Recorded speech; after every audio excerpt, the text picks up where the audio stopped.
Ya, Anda masih bersama kami di Halo Indonesia dan dalam segmen bincang kali ini kita akan membahas sebenarnya Jakarta ini tidak banjir atau belum banjir. Walaupun doanya kita adalah tidak banjir ya Dika ya. Tapi seperti kita tahu dalam kondisi normal sebenarnya peralihan dari musim penghujan ke musim kemarau ini terjadi di bulan Maret atau paling lambat adalah bulan April. Tapi kalau kita lihat sekarang ini sepertinya menurut BMKG ini akan sedikit terlambat karena memang fenomena El Nino. Betul, kalau sebenarnya diprediksi bahwa puncak musim hujan terjadi di akhir Februari kemarin hingga Maret awal lah ya, tapi ternyata memang curah hujan masih sangat-sangat fluktuatif dan belum menampakkan bahwa ini memang benar-benar puncak. Nah, masyarakat sedikit merasa ada angin segar, wah nggak banjir nih Jakarta, tapi benar nggak banjir atau belum? Banjir semoga sih belum ya. Oke, nah untuk mengetahui lebih lanjut dengan kondisi fenomena sekarang sebenarnya sudah ada beberapa pintu air yang sudah mulai naik ketinggian airnya. Nah, untuk membahas tentang Jakarta ini sebenarnya tidak banjir atau belum banjir, telah hadir bersama kami di studio Halo Indonesia Hendry STMT selaku Kabid Sungai dan Pantai Sistem Aliran Barat Dinas Tata Air DKI Jakarta.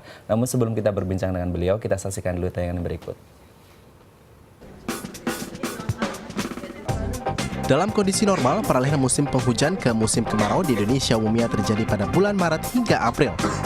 Namun menurut BMKG, peralihan musim di tahun ini menjadi terlambat akibat pengaruh fenomena El Nino.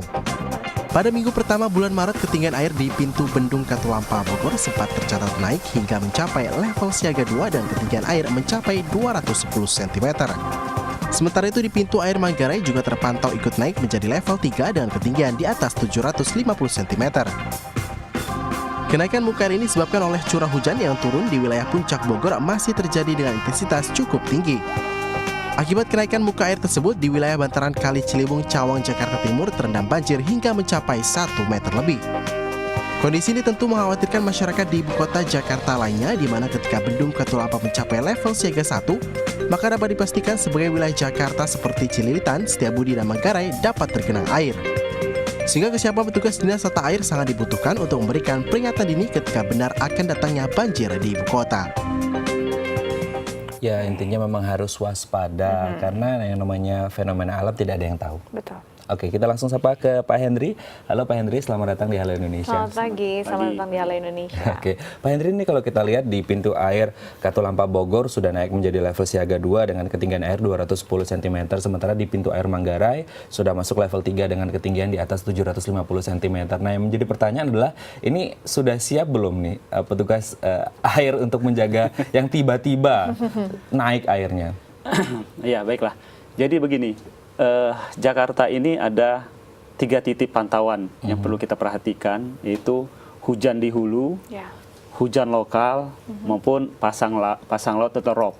Nah, kebetulan kemarin semalam lah jam 22.25 itu Katulampa itu masuk siaga 1 justru, yaitu 250. Masuk siaga 1 250.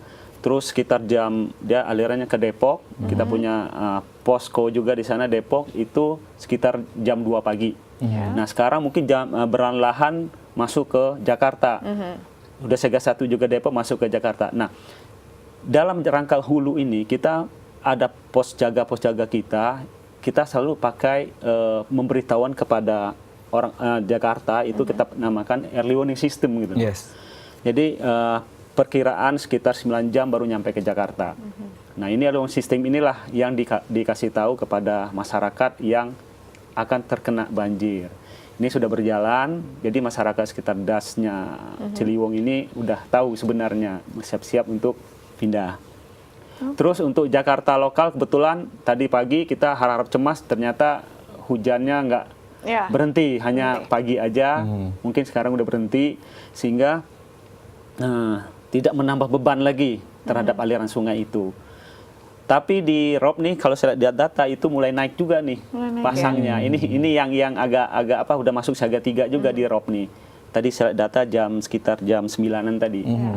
Nah, jadi inilah antisipasi kita menghadapi banjir ini. Ini sebenarnya seperti terkepung ya kalau mau lihat bahasa sedikit ininya. Jadi dari hulu juga ada hujan, lokal juga hujan apalagi rob juga. Nah ini selama musim tahun inilah dari tahun lalu sebenarnya sudah ada persiapan. Antisipasi apa yang dilakukan benar-benar sehingga kalau kita lihat sih keadaannya sudah jauh lebih baik karena dulu hujan dikit ya udah pasti tergenang gitu ya. Ini tidak apa sebenarnya inovasi apa yang dilakukan? Nah, kalau kita bicara dahulu, kita tuh sekarang itu punya target nih. Target ada 16 lokasi kita akan membangun waduk-waduk retensi yang di hulunya yang sedang berjalan sekarang itu Waduk Brigif. Itu ada sekitar 10 hektar itu untuk menahan untuk Kali Krukut. Nanti akan tambah-tambah lagi program kita sampai 2016 itu mungkin insya Allah kalau nggak ada halangan melintang itu lagi ada pembebasan tanah akan dibikin waduk retensi sebanyak 16. Oke, di titik mana saja di Jakarta, wilayah mana saja? Banyak, ada di daerah Kampung Rambutan, ntar di daerah Cilandak, banyak. Ntar itu ada, saya kebetulan datanya banyak, ada 16 itu target 16 kita. ya.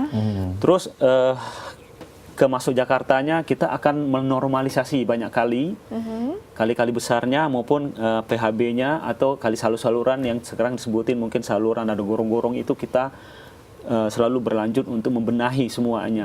Yang dulu kayak kemarin itu yang anak Ciliwung yang ke Taman Sari itu menyempit, sekarang kita rapiin, kita bongkar, kita bikin kembalikan saluran fungsi sesuai dengan ukurannya. Oke. Nah, punya juga program kita pengerukan.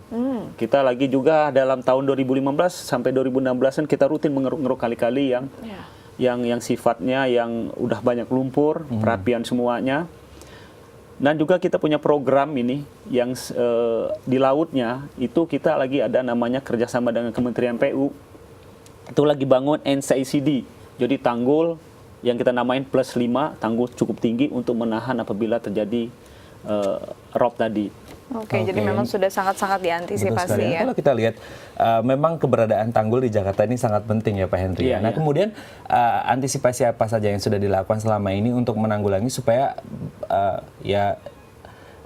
tempat-tempat tadi itu tidak kemudian rusak dan menyebabkan banjir yang memang bisa membahayakan warga Jakarta? Iya, antisipasinya itu tadi yang sebenarnya kita lagi berusaha ini itu kan kita punya sarana pengaliri banjir itu pompa. Yeah. Ya kita tuh sekarang itu gimana pompa kita semua kita optimalkan semuanya dalam kondisi baik. Nah itu pompa inilah yang karena sifatnya secara topografinya Jakarta ini khususnya bagian utara itu 40% mungkin lebih sekarang itu di bawah permukaan pasang laut. Jadi kalau pasang laut tinggi itu kita jebolin itu sampai bisa sampai ke Monas itu. Wow. Jadi itulah makanya kita punya program sekarang NCICD namanya itu kerjasama dengan kementerian sama ada kewajiban pengembang juga kita lagi bangun itu +5. Memang +5 jadi memang tinggi ya.